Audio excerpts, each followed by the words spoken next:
No, lo siento, no pude esperar más a una segunda temporada de anime y leí todos los tomos, toda la historia de Yofukasi no Uta. Y dejadme que os diga que es absolutamente maravillosa.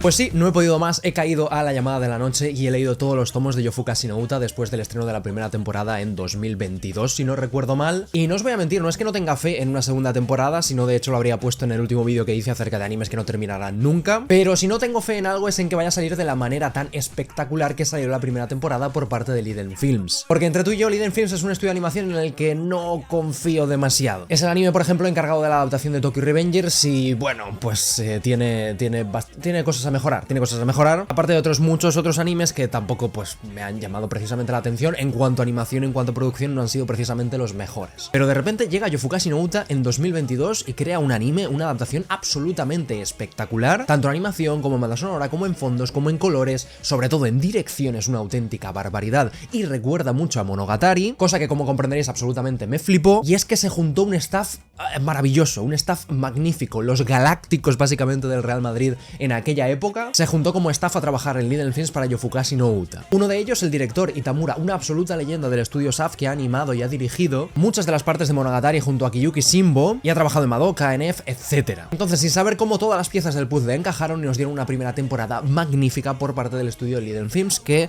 normalmente no suele tener ese tipo de calidad. Entonces sí, confío en que vuelva la segunda temporada de Yofukasi no Uta, porque la primera creo que fue, la verdad, bastante bien, y el manga de hecho acaba de finalizar, que por eso es el motivo por el cual me he puesto al día, por el cual lo he terminado. Así que sí, confío en una segunda temporada, pero conociendo a la industria del anime no confío en que se vaya a juntar el mismo staff, que vaya a tener el mismo director, que vaya a tener los mismos animadores, y si es por parte del mismo estudio, pues no tengo absolutamente ninguna fe en que la segunda temporada vaya a salir al mismo nivel, ni siquiera cerca de la primera. Entonces, con eso sobre la mesa y con la noticia de que Yofukasi no Uta iba a terminar en sus siguientes 4 episodios del manga, dije, mira, renuncio. Me estaba comprando desde hace tiempo ya el manga de Yofukasi no Uta por parte de Ibrea aquí en España, simplemente por coleccionarlo, porque me encanta el anime y quería tener esta historia en mi colección. Pero visto lo visto, tomé la decisión y dije, ya basta, y continué la historia a partir del tomo 5 o 6, que es todo lo que adapta el anime, y leí hasta el tomo 9, que es el último que se ha publicado aquí en España. Pero claro, en Japón no solo es que haya terminado, sino que ha terminado con el tomo 20. La publicación española va bastante lejos de lo que es la publicación española, cosa que suele ser completamente normal, pero quizá no con tanta distancia. Así que lo dicho, leí hasta el tomo 9, que portadas, madre del amor hermoso, y a partir de ahí comencé a leerlo en digital, aunque evidentemente voy a completar la colección porque ha sido un manga que me ha gustado muchísimo. Ya hablando de él en sí mismo y sin ningún tipo de spoilers para aquellos que os estoy preguntando si leer el manga o no, si no habéis leído absolutamente nada del manga, es una absoluta delicia en cuanto al storytelling, en cuanto al pacing y sobre todo también en cuanto al arte, que es espectacular. Y ya no solo porque tenga unas dobles páginas increíbles, ni porque los dibujos en general tengan un nivel muy alto, que también, sino que algo que me ha flipado mucho y me parece muy único de esta serie es el cómo en la mayoría de los episodios, en la mayoría de los paneles, los dibuja con perspectiva como si fuera de ojo de pez. Una perspectiva similar a lo que hacía KyoAni con Hyouka, si habéis visto ese anime, que espero que sí. Pues Koyotama hace lo mismo con su manga y me parece algo tremendamente difícil. No tengo ni idea de dibujo, pero ya doy por hecho que tiene que ser bastante complicado mantener una perspectiva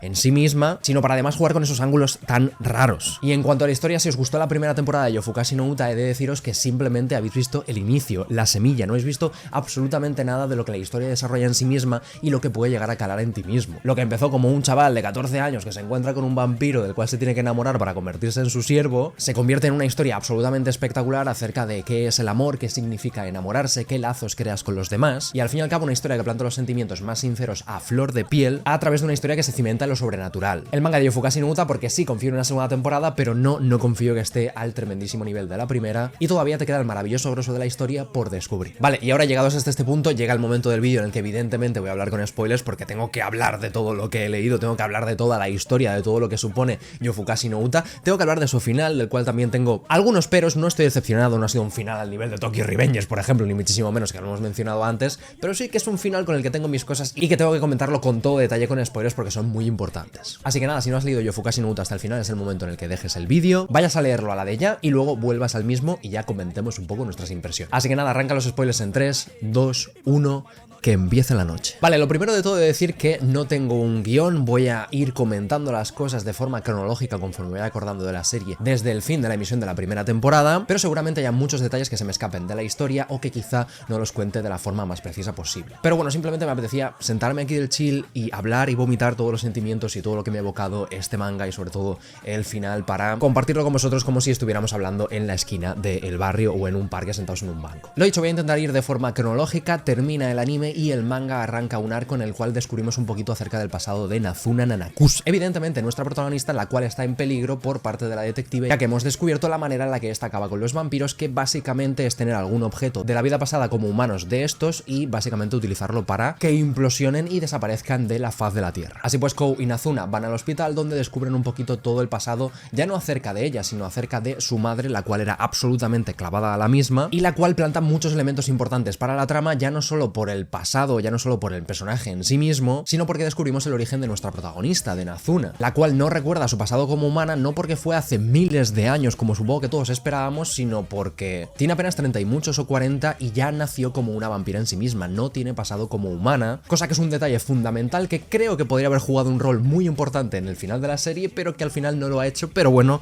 luego lo comentaré. Así que sí, con eso sobre la mesa, Kou y Nazuna van a una especie de academia nocturna donde Nazuna nos cuenta su pasado como estudiante en dicha academia. Y ahí es donde se nos presenta un personaje que fue crucial, por decirlo de alguna manera, en su infancia barra adolescencia. Claro, es que ha nacido literalmente con la apariencia que tiene ahora, así que es complicado decir. Pero bueno, básicamente conoce a una chica que fue importantísima para ella y que estuvo a punto de convertirla en su sirvienta y que al final no pudo ser porque se distanciaron de forma tremendamente trágica al esta volver a casa con un problema que tenían familiar acerca de que su padre se había ido con otra mujer o algo por el estilo, pero hay un atisbo de esperanza, hay una luz ya que este vuelve, se arrepiente absolutamente de todo, quiere volver a retomar esos momentos juntos y todo parece maravilloso, aunque ella evidentemente no se lo cree, pero esa cita, ese momento, esa reconciliación no acaba precisamente del todo bien, ya que su padre pierde el control sobre sí mismo, se convierte en vampiro, acaba con la vida de su madre y es esta joven la que acaba con la vida de su propio padre con un regalo que esta misma le hizo, al cual le tenía un aprecio gigantesco. ¿Y a qué nos suena todo esto? ¿Y cómo conecta todo esto que estaba frente a nuestras narices? Y lo siento mucho, no sé si vosotros sí, pero yo no me enteré absolutamente de nada y para mí fue un giro de guión espectacular. Pues a la señora detective que ya conocíamos desde este momento, y ahí es donde descubre cuál es la debilidad que tienen los vampiros y por qué quiere acabar con estos mismos. Porque básicamente si su padre se convierte en un vampiro es porque su amante lo era, y el hecho de que toda la familia de la detective haya muerto y ella se haya quedado sola ha sido por culpa de los vampiros. Y desde ese momento se aleja de Nazuna y dedica toda su vida a acabar con los vampiros y sobre todo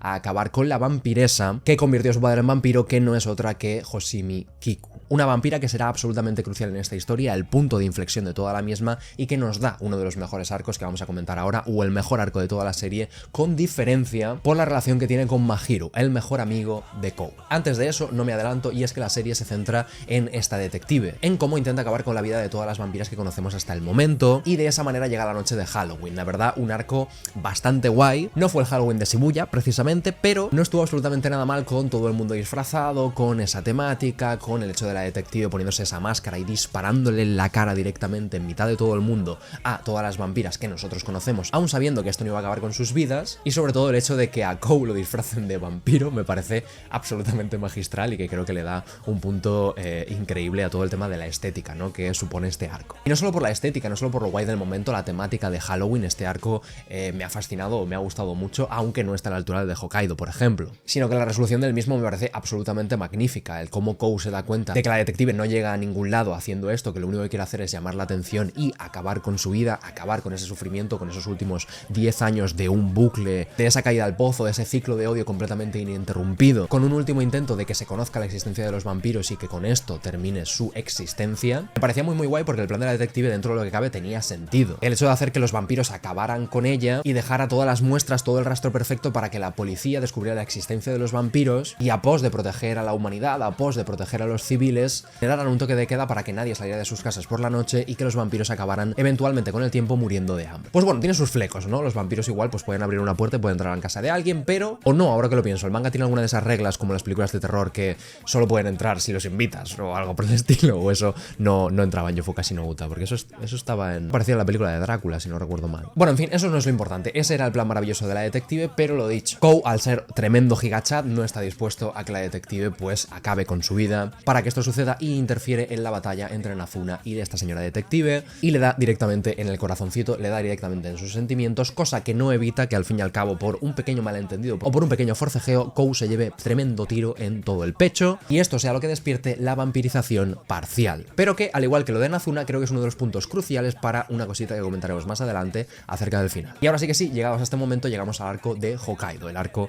pues lo he dicho, que más me ha gustado de toda la serie con diferencia, creo que el más potente, y creo que aquí coincidimos pues muchos de nosotros, en los cuales nos centramos en Hoshimi Kiku, que al fin y al cabo fue la vampiresa que hizo al padre de la detective su siervo y que a día de hoy está con un rollo preocupante con Mahiro, el mejor amigo de Kou, hasta tal punto de que este se está perdiendo, se está enfrentando a sus amigos, los está dejando completamente de lado tanto a ellos como a su familia, y utilizamos este arco para desarrollar ya no solo a estos dos personajes, sino también el pasado de Kou, la relación con los mismos y sobre todo el grosso de la relación entre vampiros y humanos, y lo que supone ya no que un humano se enamore de un vampiro, sino lo que supone que un vampiro se enamore de un humano. Y aquí, pues, ¿qué queréis que os diga? No sé muy bien en qué orden ir. Lo de Mahiro me parece absolutamente espectacular, todo el tema de su pasado, todo el tema de la muerte de su hermano, todo el tema de cómo su familia, pues, como que lo sustituye, ¿no? Como que su hermano siempre va a estar ahí y él es como que suple, por decirlo de alguna manera, su imagen, ha vivido toda su vida desde ese momento como un reemplazo, como alguien al que nunca se le ha dado cariño, que hace sentir que su existencia no sirve absolutamente para nada. Y empezamos a conocer un poquito más también a Hoshimi Kiku, una vampiresa que quizá desde el primer momento el manga te la presenta como el enemigo final, como la vampiresa más fuerte a la cual nos vamos a enfrentar y con la cual vamos a tener el problema más grande, pero que no deja de ser una vampiresa que ha vivido por miles de años, que desde su relación incluso que tuvo con la madre de Nazuna ha querido o ha buscado la manera de convertirse en humana porque está cansada de vivir, está cansada de compartir una existencia inútil con muchísimas personas que se enamoran de ella, pero ese sentimiento nunca es correspondido, tiene la ilusión de enamorarse, de vivir y dedicar su vida el uno por el otro con otra persona, y es algo que haga lo que haga los siervos que haga, no consigue despertar eso, pero en Mahiro encuentra ese espejo, esa situación no diré igual, pero parecida, en la cual ambos pues pueden conectar, pueden sentirse entendidos el uno al otro y entender lo que es de verdad el amor. Y me encanta cómo el manga lo representa, me encanta cómo el manga tiene un par de momentos, y tiene cojones que sea el de Kou, el del protagonista, del cual no recuerdo, porque sé que lo tiene, sé que hay un momento con Nazuna que literalmente se queda mirando y que el corazón le late muy fuerte, ¿no? Y que es el momento en el cual hay algo que cambia en él, pero ese momento no lo recuerdo, y sin embargo el de Hoshimi Kiku con Mahiro lo recuerdo y lo tengo grabado en la memoria, que es básicamente ese momento en el cual van al cine, van a ver una de las películas románticas que a ella tanto le gustan y que a Mahiro pues simplemente pues ni le va ni le viene, y ella se siente decepcionada, le da como cosilla haberle traído al cine, haberle traído a este estreno con una película que tenía muy buena pinta, pero que al final está siendo bastante mala, y que lo único que le está enamorando, que lo único que le gusta de verdad es su banda sonora. Y es en ese momento donde se gira a Mahiro, donde empieza como a disculparse y donde él mismo dice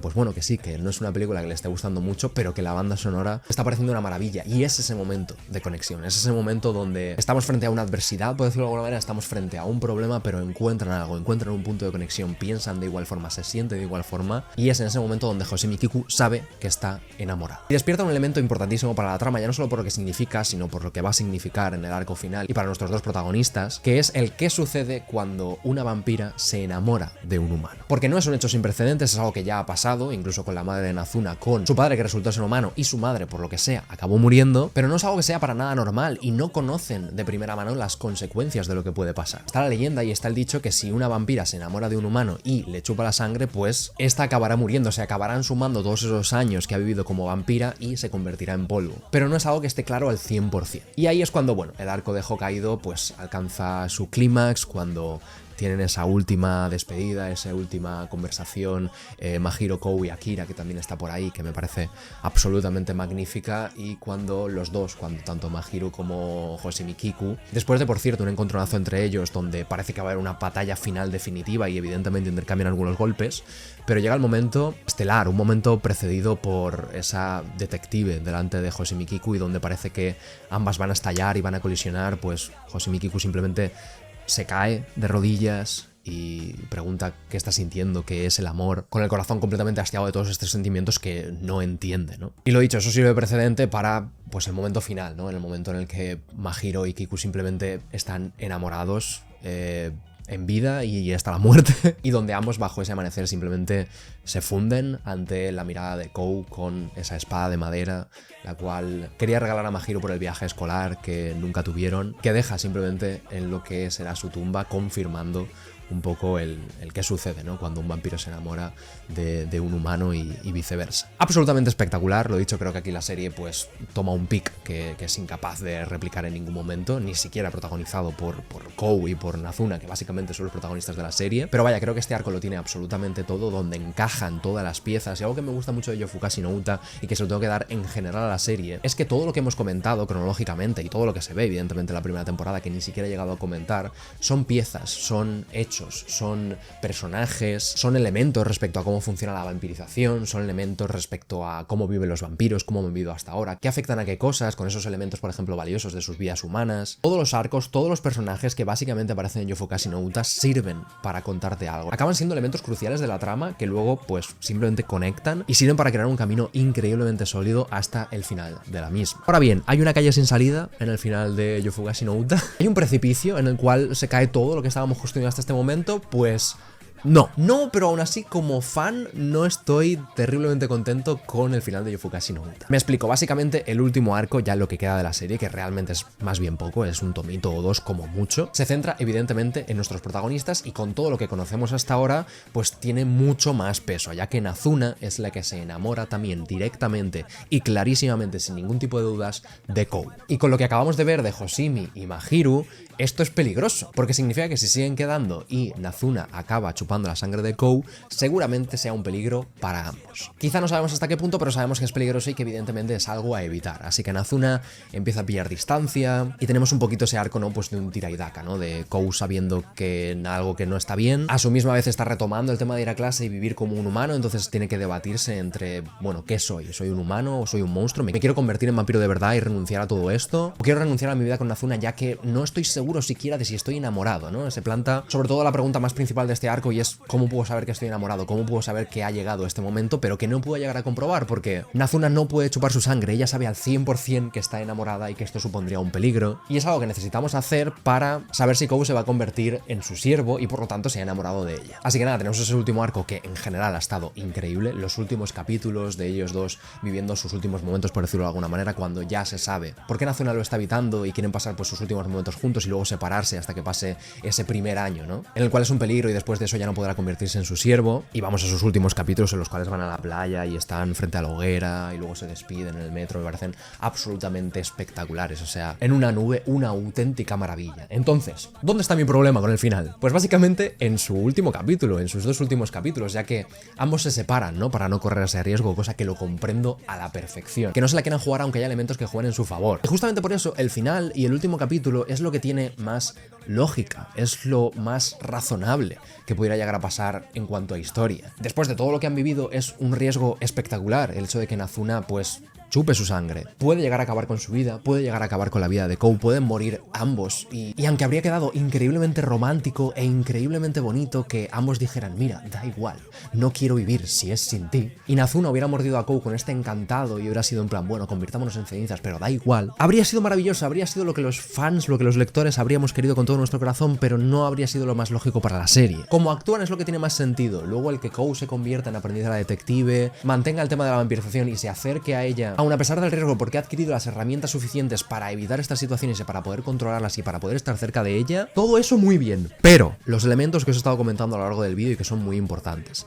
Nazuna no es una vampira al uso, es la hija entre un humano y una vampira. Aparte, a lo sumo tiene una edad de entre 30 y muchos y 40, lo cual, aun mordiendo a un humano, siendo vampira y estos años sumándose como de golpe, como pasaba con Hoshimi Kiku, no es lo mismo porque ya vivía durante centenares de años, todo eso se le suma a un cuerpo que se vuelve humano, por decirlo de alguna manera, y se convierte en cenizas, es algo completamente normal. Aunque se hubiera sumado estos años de vida a Nazuna, pues no habría acabado con su vida. Y Kou es un humano, pero durante la segunda mitad de la serie nos han demostrado que no es un humano al uso. El tema de la vampirización parcial, el tema de que se mantenga, no es normal tampoco. Entonces tiene los dos elementos por parte de las dos protagonistas para que ambos se fundan en un mordisco espectacular, admitiendo que van a morir, pero poniendo su amor por encima de todo y que al final no suceda. Tendría la misma lógica para la historia que lo que ha tenido este final y creo que habría contentado a muchísimos más lectores que queríamos ver, por supuesto, a Kou y Inazuna siendo felices y fundiéndose en el amor más potente posible. Y sé que hay una diferencia entre lo que el lector quiere y lo que es mejor para la historia, porque si no el 99,9% de animes de romance pues no tendrían ningún tipo de sentido. Los dos protagonistas que siempre a un nivel espectacular se hubieran besado en el capítulo 1 y pues aquí...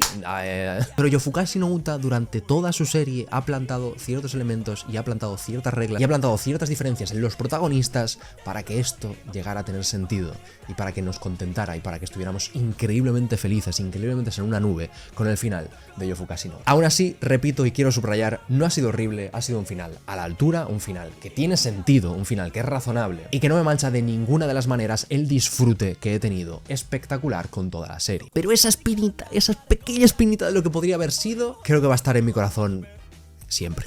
Al menos eso es lo que yo opino. Dejadme vosotros en los comentarios qué os ha parecido este final, que os hubiera gustado que cambiaran o si os parece un final perfecto y redondo y tiene que estar así y ha sido por lo que debería haber sido y ya está. O qué, pero bueno, en definitivas cuentas, menudo viaje, Yofukashi no Uta. Qué maravilla y cómo lo he disfrutado. Nada más, chicos, hasta aquí el vídeo. No sé cuándo largo se habrá hecho porque llevo 50 minutos grabando, 50 minutos de bruto, pero espero no haber sido muy pesado y gracias a los héroes que han llegado hasta este punto del vídeo. Nada más, espero que os haya gustado. Muchísimas gracias a todos por estar ahí al otro lado de la pantalla y nos vemos en el siguiente vídeo. ¡Chao!